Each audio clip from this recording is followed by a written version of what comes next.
Israel. Un Israel espiritual dentro del Israel nacional. Y en otra oportunidad hemos visto que no es israelita, es que es nacido de un israelita. Lo hemos aprendido en otras ocasiones, en unas clases. Sino que es judío o es israelita el que ha nacido de nuevo. Ese pertenece al verdadero Israel. ¿Ok? Pablo sabía que esta doctrina de la elección soberana incondicional de Dios suele levantar al menos dos objeciones. Y es la que a lo mejor algunos de nosotros hemos escuchado en alguna oportunidad en nuestro caminar como cristianos. Y la primera es que Dios es injusto al elegir a unos y a otros no. No sé si alguien ha escuchado eso, ¿cierto?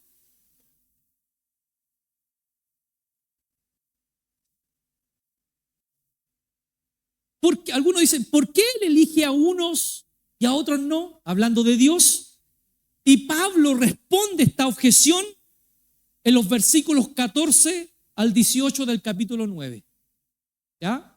Si leemos el versículo 18 del 14 al 18 del capítulo 9, Pablo está contrarrestando esa idea de que algunos piensan, ¿por qué unos son elegidos y otros no? Y la segunda objeción es más bien un reproche, y es lo que hoy día vamos a entrar en detalle. ¿Okay? Y eso es cuando la persona se siente acorralada por la doctrina de la elección de Dios y ahora le echa la culpa a Dios de su incredulidad. Y vemos el versículo 9, el versículo 19, y comenzamos y dice, me dirás entonces, aquí está la objeción, ¿por qué pues todavía reprocha a Dios? Porque ¿quién resiste a su voluntad?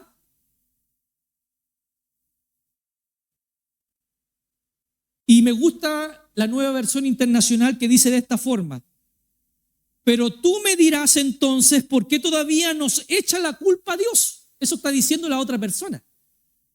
Porque Dios no me trata como culpable. ¿Quién puede oponerse a su voluntad?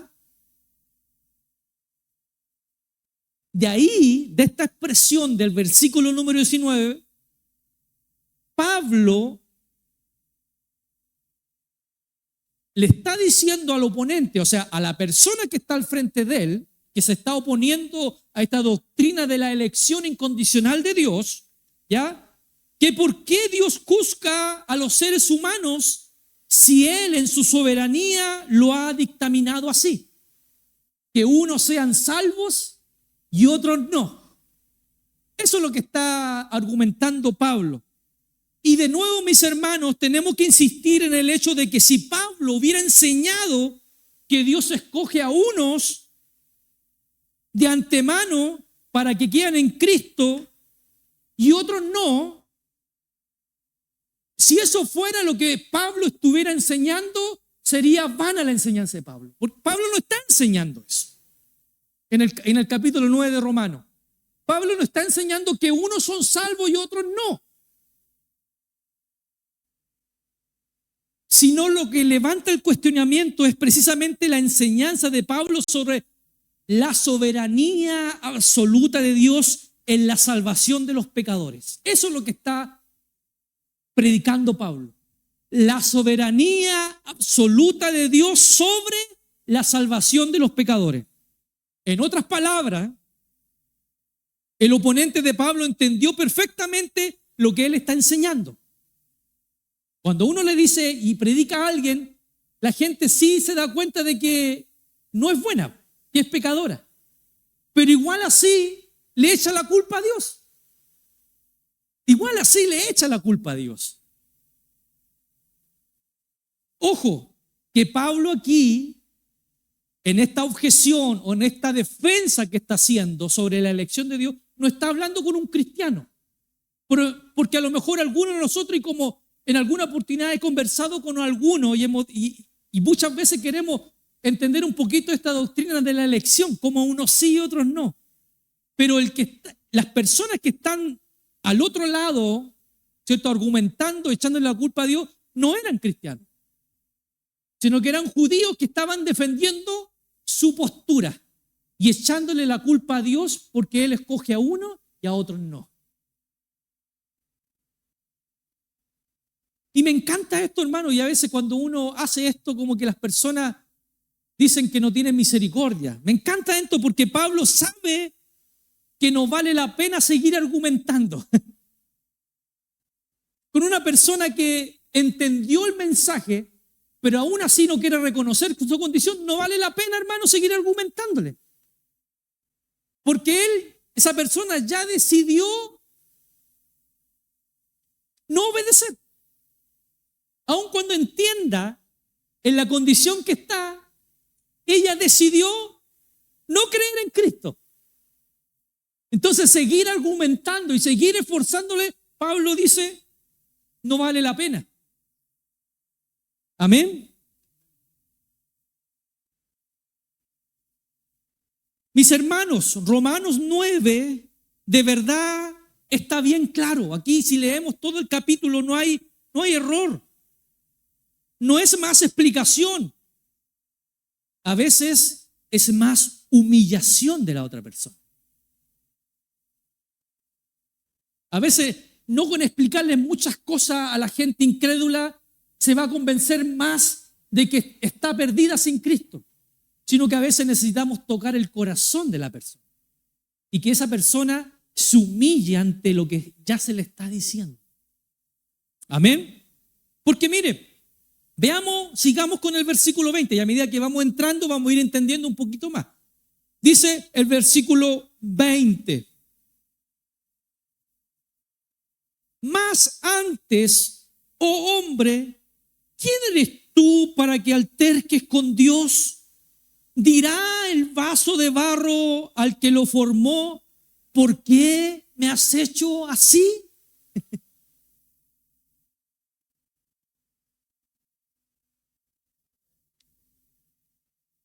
Pablo le está diciendo, ¿quién eres tú? ¿Quién eres tú para que le pidas cuentas al Dios, al único Dios? ¿Se ha fijado usted que a veces el hombre empieza a pedir cuenta al Señor? Y Pablo le está diciendo aquí al que está objetando, ¿y quién eres tú? ¿Quién eres tú? Pablo le está diciendo, mira mi amigo, hay un solo Dios y ese Dios no eres tú. Porque hoy día, ¿cierto? ¿Cuál es la doctrina? Que nosotros cada uno somos dioses. Ese es el pensamiento. Y aquí Pablo está diciendo, hay un solo Dios y ese Dios no eres tú.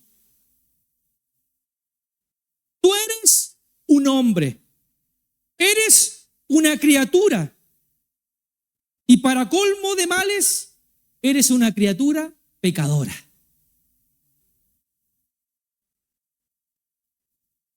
Y aún así crees tener el derecho de criticar a Dios y demandarle una explicación por qué Él escoge a uno y a otros no.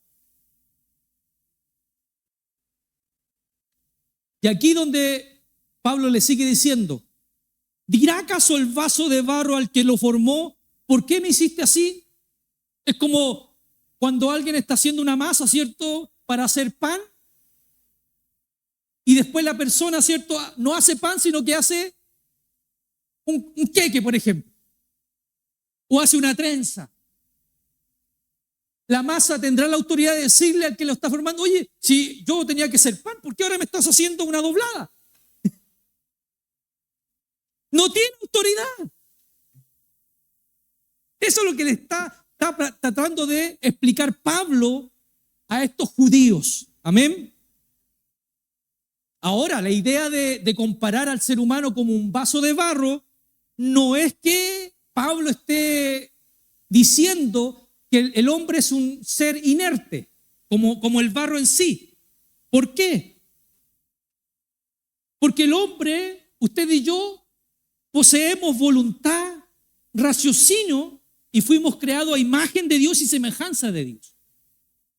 O sea, aquí Pablo no está rebajando al ser humano a un barro. No es esa la discusión. Nosotros tenemos intelecto, tenemos voluntad y tenemos emociones. Y lo que Pablo quiere hacer con esta comparación de comparar al ser humano como un barro es que cuán absurda es la actitud de una criatura que se atreve a criticar a su hacedor. Ese es el ejemplo. Cuán absurda es la actitud de que una criatura puede criticar a su creador. Amén. Mire lo que dice, por ejemplo, en Isaías capítulo 29, verso 16, la Nueva Traducción Viviente dice: Dios le dice a su pueblo, ¿será posible que sean tan necios?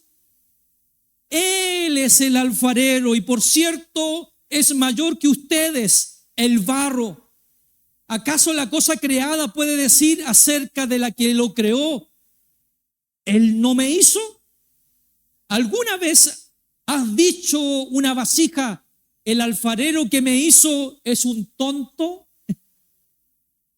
¿Ustedes creen que el alfarero que está haciendo su taza no conoce la taza y que bien la hizo? ¿Ustedes creen que el alfarero no sabe lo que está haciendo? Y es la misma idea que encontramos, hermano, en Jeremías capítulo 18, cuando Dios le ordena a Jeremías que vaya a la casa del alfarero. Esa gran historia que vemos, ¿cierto? Y Jeremías encuentra al alfarero haciendo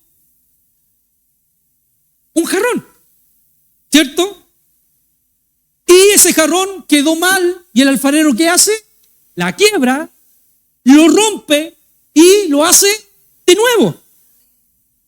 Y mire, veamos el texto, Jeremías capítulo 18, verso 5. Y entonces Dios le dice a Jeremías: ¿no puedo yo hacer con vosotros, casa de Israel, lo mismo que este alfarero, declara el Señor? He aquí como el barro en las manos del alfarero, así sois vosotros en mi mano, casa de Israel. Él es el creador, hermano. Nosotros somos solamente sus criaturas. ¿Ustedes imaginan una masa de barro molesta con el alfarero porque la convirtió en taza en vez de plato? ¿O la taza enojada con el creador porque le hizo una oreja más grande? Es absurdo. Y hermano, es precisamente esa ironía lo que está presentando Pablo aquí. Que las objeciones del ser humano para no llegar a Cristo no tienen validez ni fundamento. Mire lo que dice John Scott con respecto a este texto. Un teólogo dice: estas personas se niegan a permitir que Dios sea Dios, como si el alfarero se hubiera convertido en la vasija y la vasija en el alfarero, cambiando la posición. Y mire lo que dice Spurgeon, que me gusta mucho citarlo.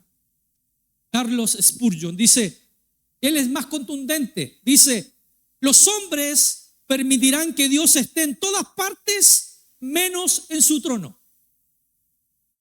Dios puede estar en cualquier lugar menos en su trono.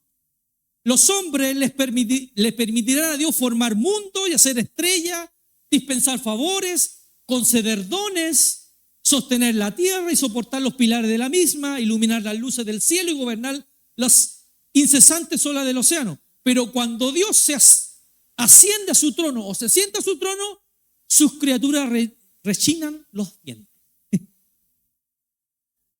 O sea, cuando el hombre, cuando necesita de Dios, ahí sí, él es poderoso, él es de aquí, él es de allá. Pero cuando Dios se sienta en su trono para gobernar soberanamente, ahí no puede.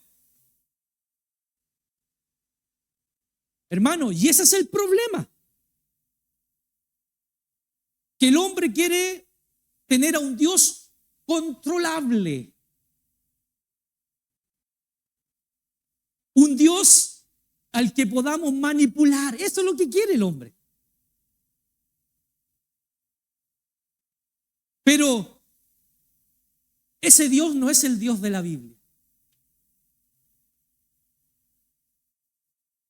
Porque el Dios de la Biblia es un Dios soberano. Amén. El Dios de la Biblia es el que nos dio una mente para pensar y una boca para hablar. De hecho, aún el aire que usted y yo respiramos o el aire que utilizamos para pronunciar palabras, ese aire es de Dios. La mente de Dios, la boca de Dios, el aire de Dios. Y a veces nos atrevemos a usar nuestras capacidades para criticarlo.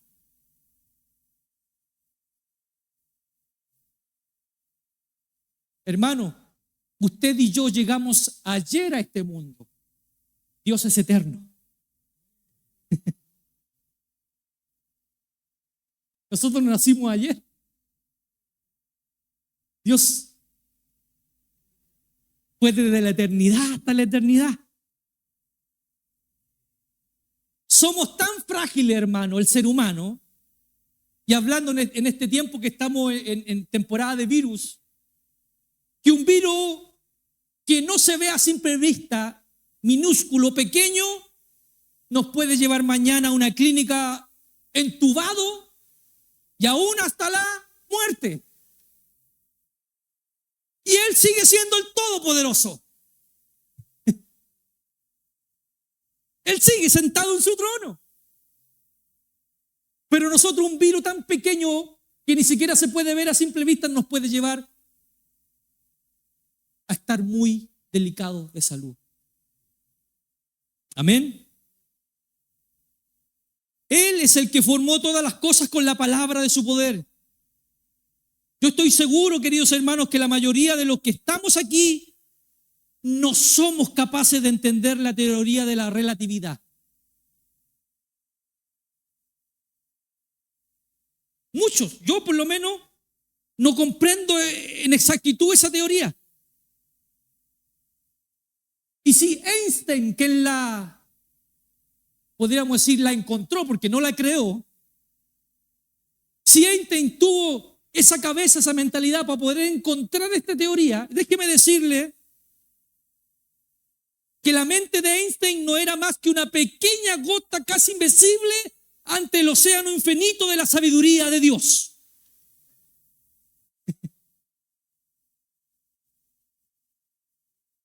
Ese es su Dios. Ese es mi Dios. Amén. Y a veces queremos que Dios nos explique lo que Él está haciendo.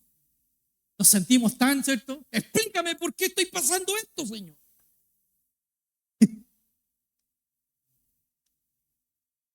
Y aquí tenemos a este hombre con un entendimiento entenebrecido y distorsionado por causa del pecado, desafiando y criticando a Dios por su gestión gubernamental y demandándole una explicación. ¿Por qué unos son escogidos y otros no?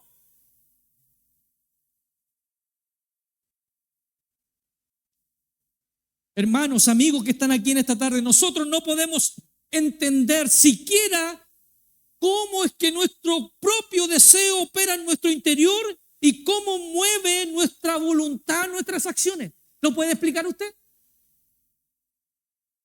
¿Cómo nuestras emociones nos mueven a hacer algo a nuestra voluntad? ¿Lo podemos explicar? ¿Cómo es que ocurre esa? No entendemos, ¿cierto? No lo podemos entender. Usted y yo sabemos que deseamos cosas, pero no sabemos cómo es que esos deseos operan en mi corazón. ¿Cómo mueve mi voluntad para que yo quiera una cosa en vez de otra? ¿Sabe usted cómo ocurre eso? No lo sabemos. ¿Por qué decidimos una cosa y no la otra? Ocurre.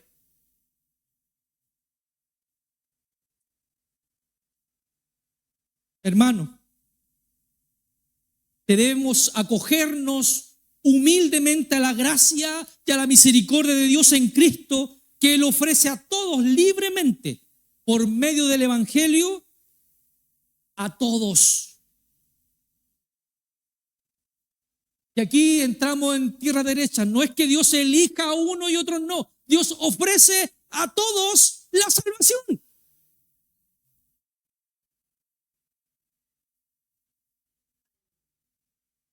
Si tú no vienes a Cristo, o si alguien no viene a Cristo, es simplemente porque no quiere venir.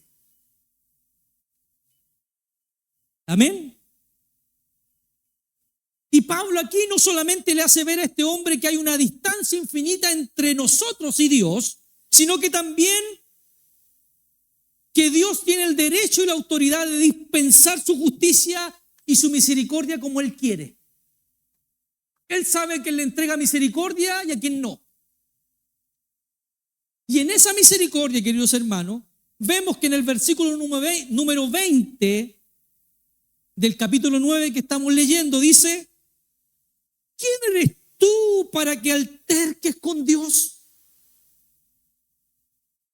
Dirá el vaso de barro al que lo formó: ¿por qué me has hecho así? 21. ¿O no tiene potestad el alfarero sobre el barro para hacer de la misma masa un vaso para honra y otro para deshonra? Aquí, hermano, tenemos al alfarero teniendo en sus manos una masa de barro dañada por el pecado. O sea, toda la masa está dañada. Amén.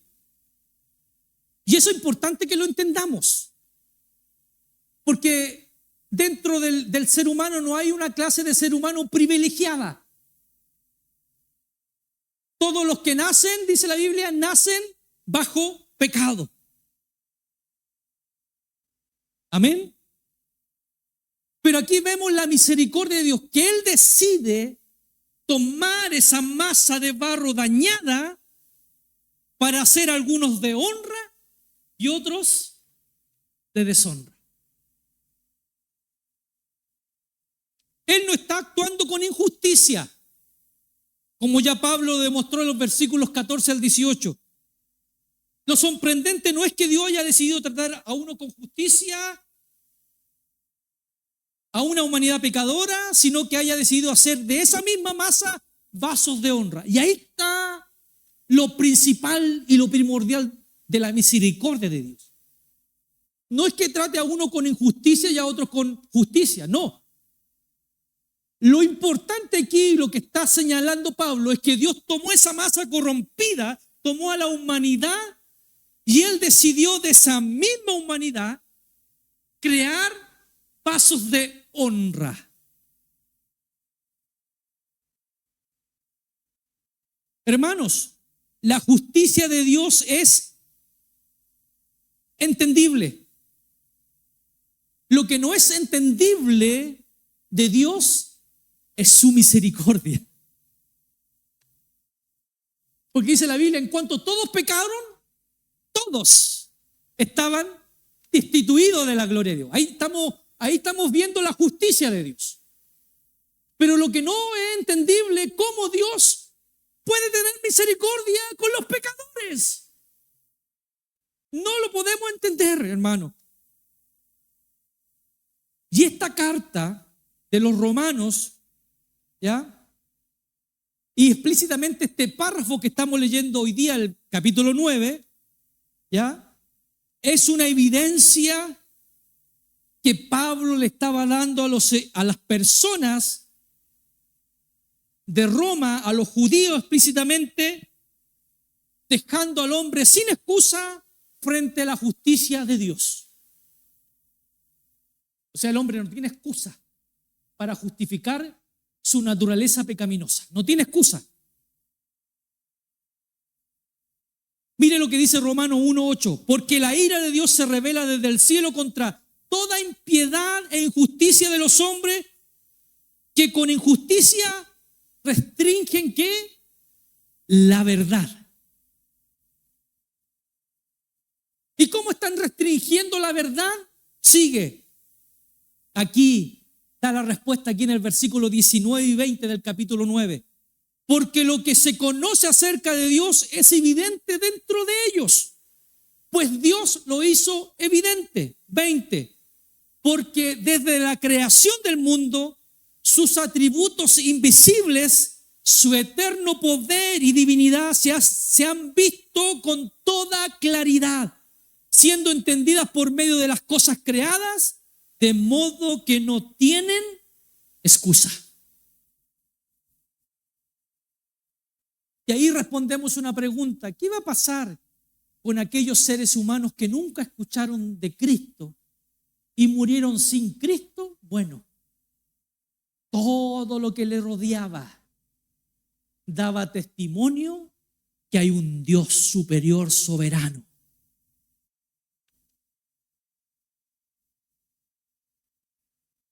Y no van a tener excusa de decir: es que yo no sabía que había un Dios.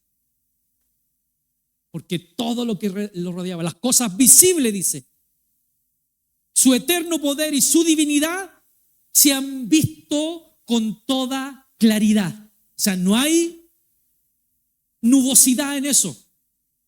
No sé si alguien ha escuchado, hermano, en alguna oportunidad la ley de Benford. Bueno, yo tampoco. Pero esta ley, hermano, si quiere la busca después, la ley de Benford, así como la estoy pronunciando. La ley de Benford, porque la descubrió Frank Benford, ya en el año 1936, consiste en ver que el mundo entero hay un patrón matemático inviolable en el mundo. O sea, hay un orden matemático inviolable en todo lo creado. Y eso lo descubrió este señor Frank Benford. Así es. Un ejemplo para que lo podamos entender. Si pudiéramos tomar todos los ríos del mundo, todos los ríos, y los ponemos en orden entre el más largo, ¿cierto?, al principio, y el más pequeño, nos vamos a dar cuenta que esto forma una curva. Y que esa curva nos va a dar un ejemplo o un resultado matemático. Yo sé que muchos de ustedes han ocupado, ¿cierto?, esas cosas de barra, ¿cierto?, para decir aquí hay un porcentaje. Bueno, eso que se ocupan en matemática, eso lo descubrió este hombre. Amén. Y si eso lo podemos aplicar en toda parte o situación de nuestra vida. Y muchos se preguntan, y este hombre se preguntó: ¿cómo puede ser eso posible? Que en todo lo que vemos está implícito la matemática de Dios. Y algunos dicen: no, es que eso no tiene explicación. ¿Y saben por qué? Porque algunos dicen que las cosas que vemos no tienen explicación. Y es porque han sacado a Dios de esa ecuación. ¿Cierto? Y le metemos la teoría del Big Bang, la teoría que venimos de la de Darwin, que venimos del mono. Si usted ve esa teoría, bueno, ¿en qué momento el mono dejó de evolucionar? Si nosotros venimos de una evolución, y el ser humano, entonces, si venimos de una evolución y llegamos al punto del ser humano, entonces, ¿en qué momento el ser humano en ese proceso de evolución paró?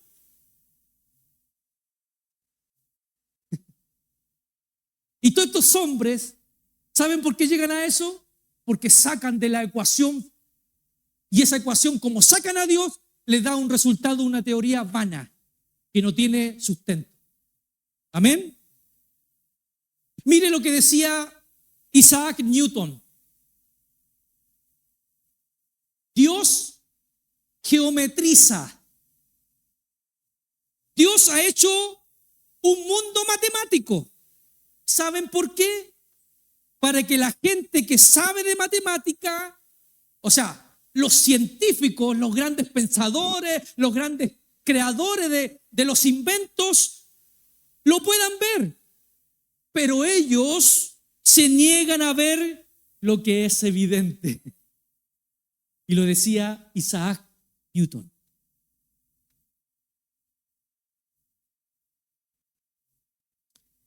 Pablo dice en el versículo que hemos leído, en el versículo 21, no tienen excusa. Mire, Romanos 1:21, pues aunque conocían a Dios, no le honraron como a Dios, ni le dieron gracias, sino que se hicieron vanos en su racionamiento y su necio corazón fue entenebrecido. Profesando ser sabios, se hicieron necios. Duras palabras, hermano.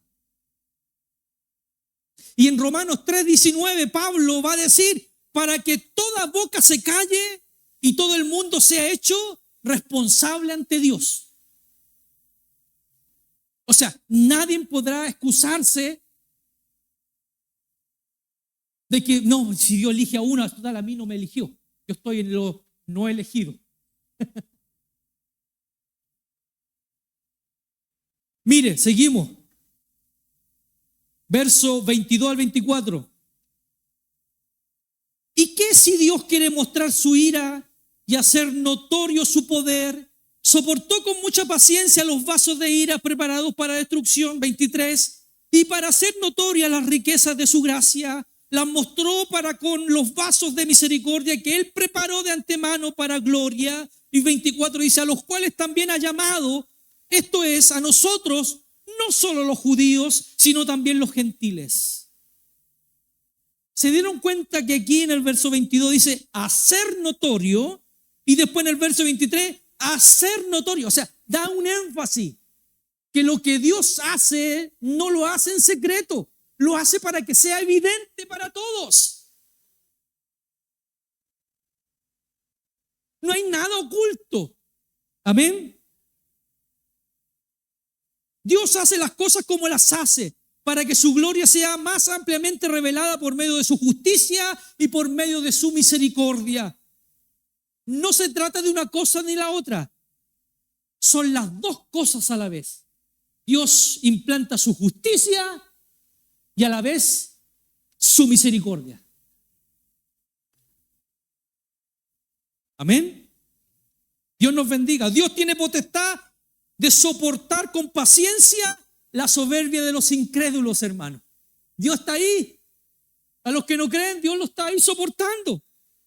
¿Y cómo podemos ver esto? Bueno, sabemos la gran historia de Faraón con Moisés, ¿cierto? Dios soportó a Faraón. Le envió una plaga, Faraón se endureció, soportó. Le envió otra y otra y otra. Y el Señor seguía soportando con paciencia. Pero va a llegar a un punto en que su paciencia se va a acabar, así como acabó con Faraón.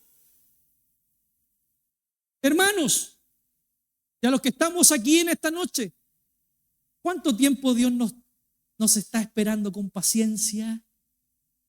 A que nos reconciliemos con Él, a que dejemos atrás el pecado, la maldad, la desobediencia. Hermano, va a llegar un momento en que la paciencia de Dios se va a acabar.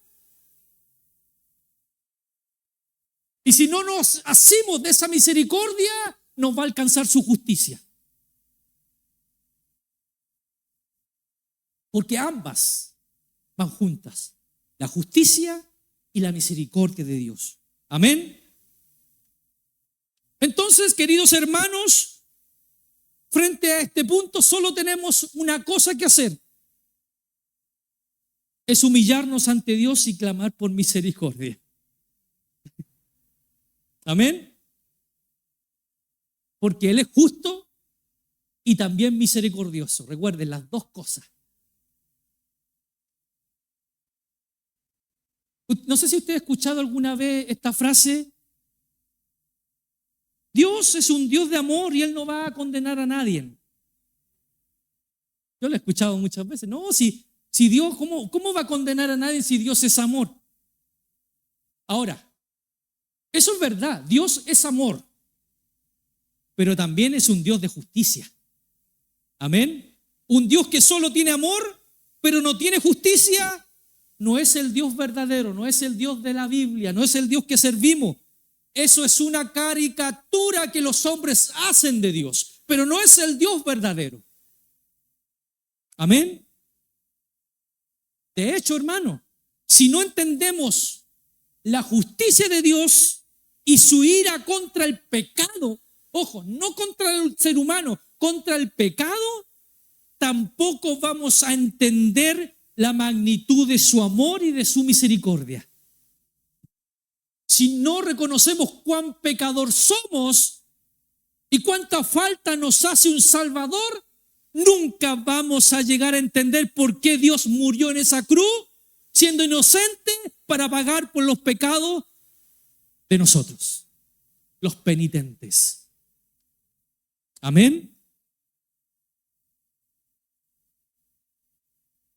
Dios no tendrá por inocente al culpable y todos somos culpables. ¿Cómo entonces Él puede perdonar la iniquidad, la transgresión y el pecado? Eso lo dice en Éxodo, ya, capítulo 3. Y esta es la única solución a este dilema, amados hermanos y amigos que hoy están con nosotros.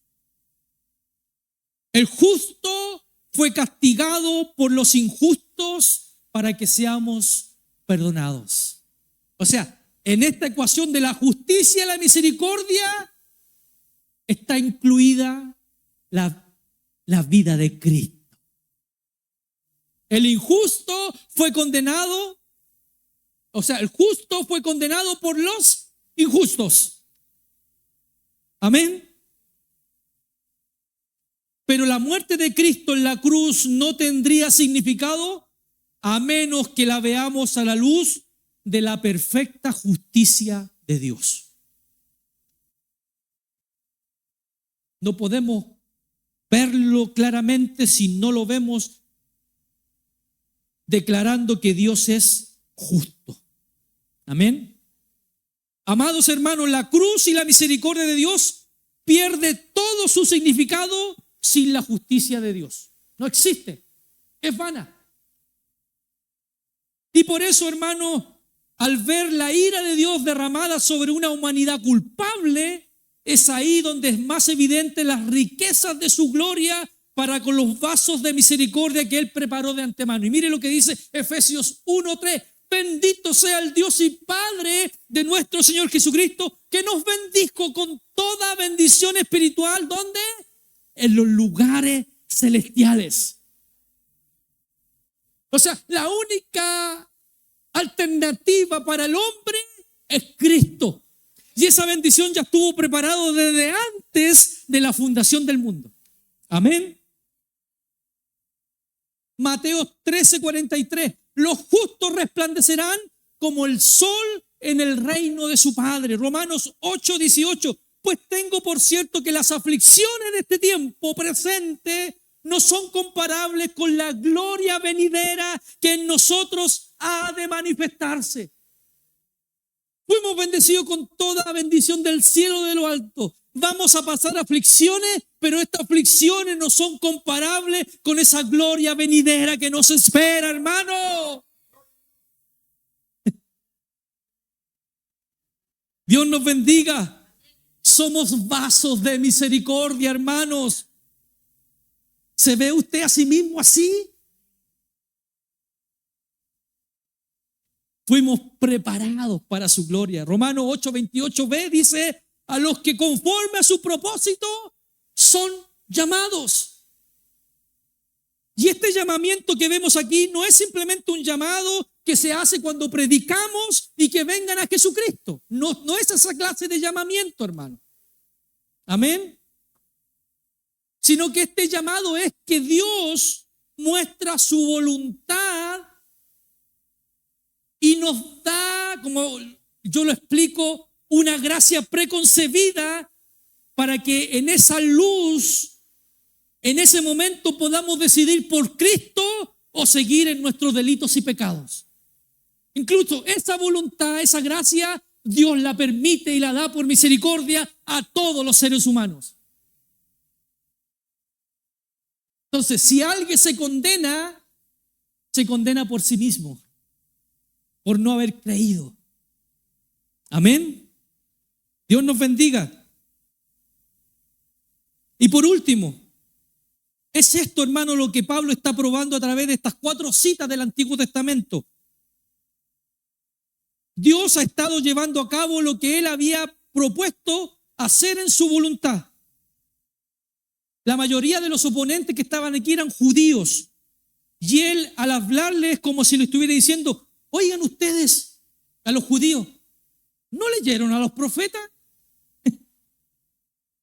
¿No se dan cuenta que lo que está sucediendo con los gentiles ya estaba predestinado y profetizado por los profetas? ¿Acaso no leen su Biblia? Y muchos cristianos en este tiempo se admiran de lo que está pasando. ¡Oh! Y yo les digo: ¿acaso no leen la Biblia? Que todo lo que está pasando sale en la Biblia. ¿Por qué nos admiramos? Y lo dije el domingo pasado: tiempos mejores no vienen sobre la faz de la tierra. Los tiempos mejores vienen a la iglesia, a nosotros. Por eso el Señor dice: ceñidos vuestros lomos y levantad nuestra cabeza, porque nuestra redención está cerca. Jesús dijo: cuando veáis estas cosas,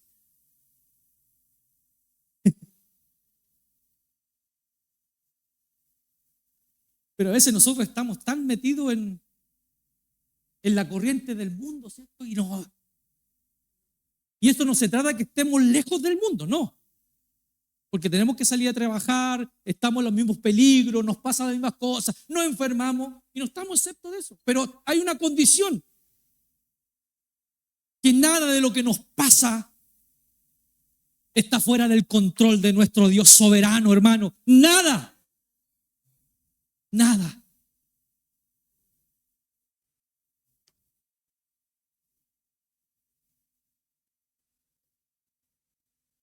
Recordemos, hermanos, que los hijos de Dios son llamados hijos de la promesa, en Romanos 9:8. Y aquí está el punto: nosotros somos hijos de Dios porque Él lo prometió. Amén. Verso 27, también Isaías clama tocante a Israel: si fuera el número de los hijos de Israel como la arena del mar, ¿tan solo el remanente será salvo? 28, porque el Señor ejecutará su sentencia sobre la tierra en justicia y con plenitud. Y el verso 29 dice: y como antes dijo Isaías, si el Señor de los ejércitos no nos hubiera dejado descendencia, como Sodoma habríamos venido a ser y como Gomorra seríamos semejantes. ¿Saben, hermano, lo que está diciendo aquí Pablo? Que si Dios hubiera dejado a la humanidad en su inclinación natural de sus corazones, la nación de Israel habría llegado a ser tan perversa como Sodoma y Gomorra. Si Dios no hubiera intervenido, si Dios no hubiera tenido un plan, el pueblo de Israel hubiera sido tan malo y tan perverso como Sodoma y Gomorra. Pero Él como dejó una descendencia. Amén. Dios tiene su remanente. Dios tiene a sus escogidos, hermano. Amén. Y Romanos 11:5 dice: así también aún en este tiempo ha quedado un remanente escogido por gracia. Y si usted y yo estamos aquí, y si somos los escogidos de Dios, y si Dios nos eligió, es por pura gracia y misericordia. No es porque seamos mejores que los que están afuera. No es porque seamos mejores que aquellos que no han recibido a Cristo. De manera, hermano, que la promesa que Dios le dio a Abraham no ha fracasado. Amén. No ha fracasado. Conclusión. 1. ¿Qué podemos entender? Que en vez de tratar de defender a Dios suavizando ciertas doctrinas de la Biblia que pueden ofender a los incrédulos, porque hay gente que suaviza el evangelio para: hoy no digamos esto. No digamos que el ser humano es pecador y si no se arrepiente se va a ir a la muerte. No lo digamos. Suavizando el evangelio, sino que debemos mostrarle la grandeza, la majestad y la santidad de Dios para que ellos puedan ver su pequeñez y su pecado. Cuando nosotros mostramos el Evangelio, es decir, un Dios tan grande que envió a su Hijo Jesucristo, un Hijo sin culpa, sin pecado, a morir por los culpables, estamos engrandeciendo todos los atributos de Dios. Y el ser humano va a entender, se va a sentir tan pequeño, tan miserable, que va a decir, yo necesito de eso. Yo necesito asirme de esta gracia bendita. Hermanos, no defendamos a Dios. Él no necesita que lo defendamos con argumentos humanos. No suavicemos el mensaje. No rebajemos a Dios a nuestra comodidad para que no seamos ofensivos a las personas. Hay algunos por ahí que, ¿cierto?, le tendríamos que decir, estos nunca quedan mal con nadie.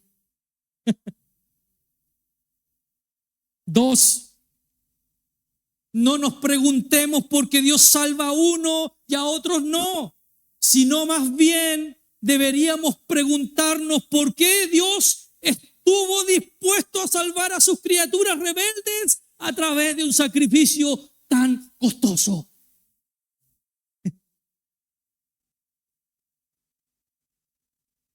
Y con ese sacrificio que no merecíamos, alcanzamos misericordia. Amén. Y solo con este antecedente, hermano, tan trascendental en la vida del ser humano, deberíamos nosotros caer postrados a sus pies, postrados para agradecerle a Dios por su misericordia y llegar a decir, Señor, ¿por qué a mí? ¿Por qué me escogiste a mí?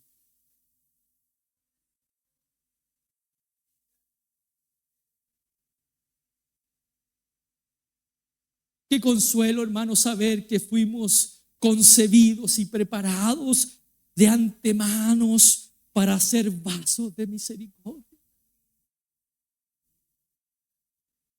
Hermano, la misericordia nos rodea, aun cuando no la podamos ver, pero la misericordia nos rodea, nos envuelve. Dios nos preparó. Éramos de esa masa dañada, pero Dios de esa masa dañada hizo un vaso de honra. Amén. Para que al final veamos las bondades y glorifiquemos a Dios. 4. Debemos aprender nuestras limitaciones y aceptar que no podemos saberlo todo ni entenderlo todo. No olvidemos que aquí estamos tratando con la mente, la revelación de la mente de Dios. Y no lo vamos a entender o comprender todo. Amén. Hermanos, entre más entendamos y escudriñamos las cosas de la Biblia, más preguntas tendremos por responder. Porque hay cosas que no tienen explicación. Hay cosas que tienen que decir, Señor, gracias. Gracias porque eso es para mí. Amén. Si pudiéramos entender a Dios, Él sería de nuestro tamaño, pero damos gloria a Dios que no podemos entenderlo todo. Amén. Y no es nuestra responsabilidad entender y saber si fuimos incluidos o no en el grupo de los elegidos. No se caliente la cabeza con eso. Amén.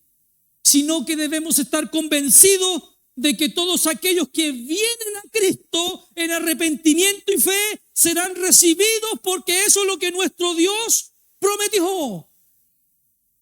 Vengan todos los que están cansados y trabajados, que yo os haré descansar. Ningún alma que está en el infierno podrá decir, yo fui a Cristo y Él me rechazó. Ni una sola, dijo este gran predicador Carlos Spurgeon. Y terminando, no puedo terminar sino citando a nuestro gran Señor y Salvador Jesucristo, que dijo, el que viene a mí, yo no le echo fuera. Si tú en esta tarde estás sin Cristo, déjame decirte, que estás condenado. Pero hoy puede llegar la salvación a tu vida. El que viene a mí, yo no le echo fuera. Amén. Hoy es tiempo, amigo, hermano, de que nos acerquemos al Señor. Amén. Hermano Felipe, quiero que cantemos esta gran y hermosa alabanza. No sé por qué, Señor, tú me tocaste. No sé por qué.